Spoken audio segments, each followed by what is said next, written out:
On peut constater ces temps-ci, depuis plusieurs décennies au moins, le caractère de plus en plus religieux de l'anti-sionisme arabe, soutenu au plus haut sommet des institutions politiques arabes et disant de la communauté juive qu'elle serait l'avant-garde de la croisade judéo-chrétienne occidentale contre le monde arabo-musulman. Déjà, on peut souligner que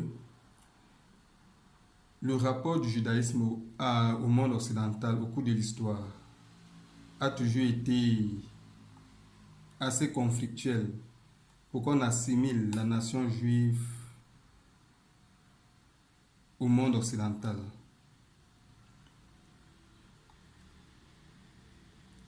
D'autre part, les Juifs n'ont véritablement pas joué de rôle contre les musulmans, la nation musulmane, dans sa croisade contre le monde judéo-chrétien. Au premier millénaire environ de cette ère-ci. En outre, il faudrait aussi rappeler que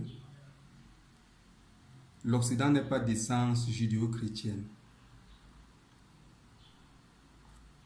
L'essence culturelle de l'Occident, c'est le paganisme gréco-romain, défendu jusqu'aujourd'hui encore par les politiques occidentaux, par la promotion des contre-valeurs humaines perverses telles que les valeurs LGBT, qui étaient la signature culturelle romaine antique.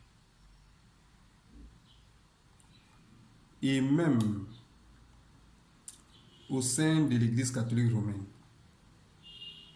la production artistique qu'on constate au Vatican, qui représente la nudité de l'homme dans les sculptures et les fresques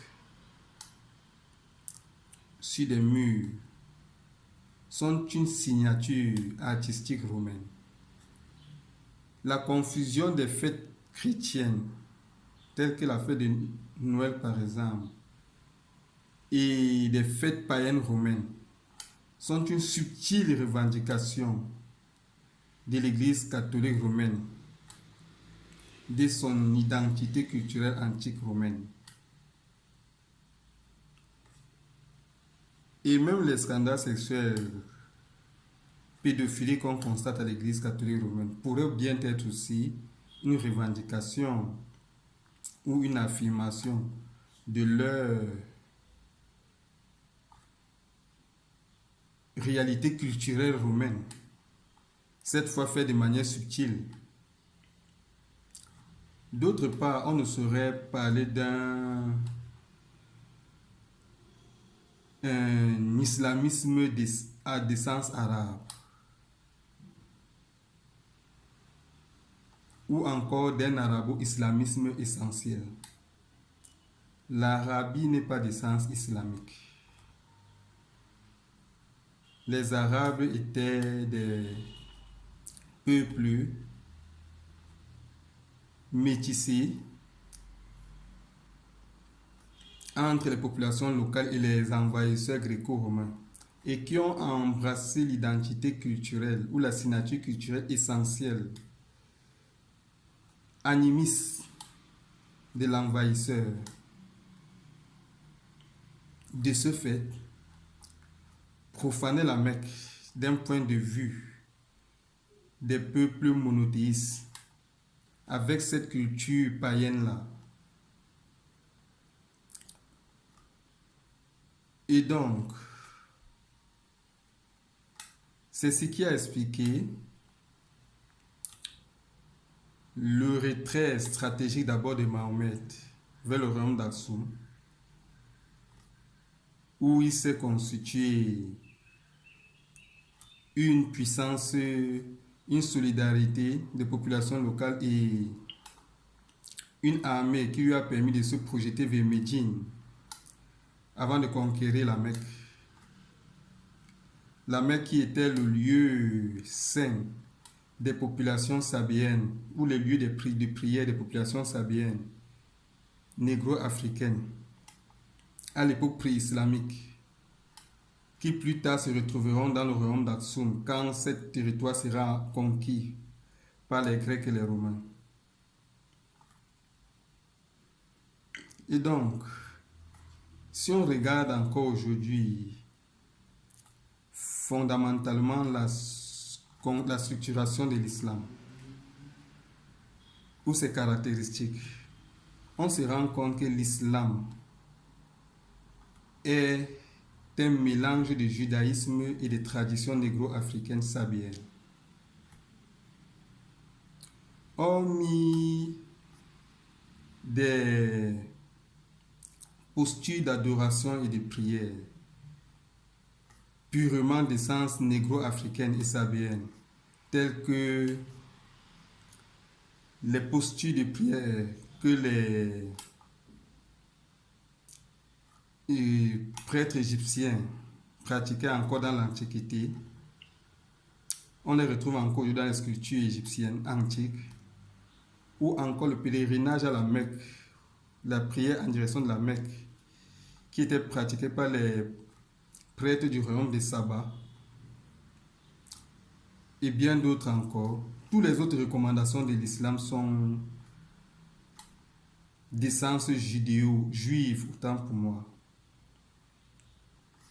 Le port du voile par les femmes, le fait de ne pas manger la viande du porc, le port de la barbe par les hommes, la non-représentation des formes animales et humaines dans le lieu de prière sont les recommandations de Moïse et plus tard d'Esra à la sortie du peuple juif respectivement d'Égypte et de l'Empire perse où ils étaient en déportation.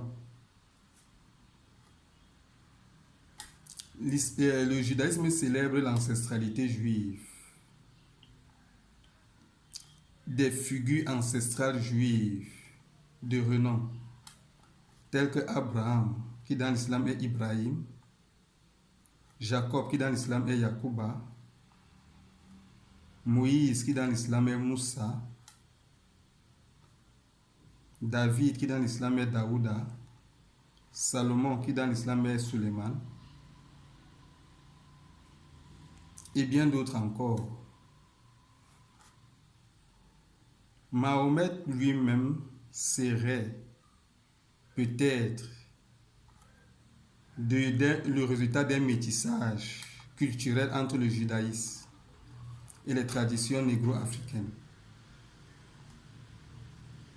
Et la religion qu'il aurait créée, l'islam, ne serait que le reflet du métissage de son identité culturelle propre.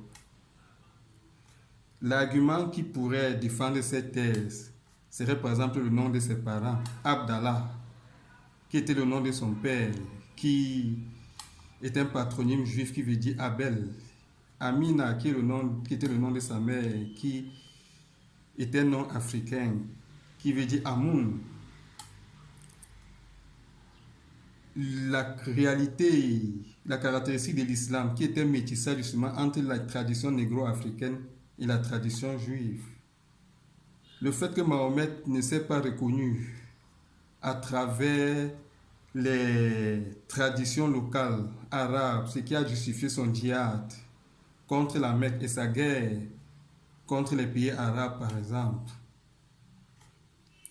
Pourquoi les Juifs alors auraient à s'en prendre à l'islam alors que celle-ci défend leur identité culturelle et célèbre leurs héros ancestraux? Cet argument-là, disant du judaïsme qui serait hostile à l'islam et fondant l'hostilité des terroristes islamo-arabes contre la nation juive est donc infondé.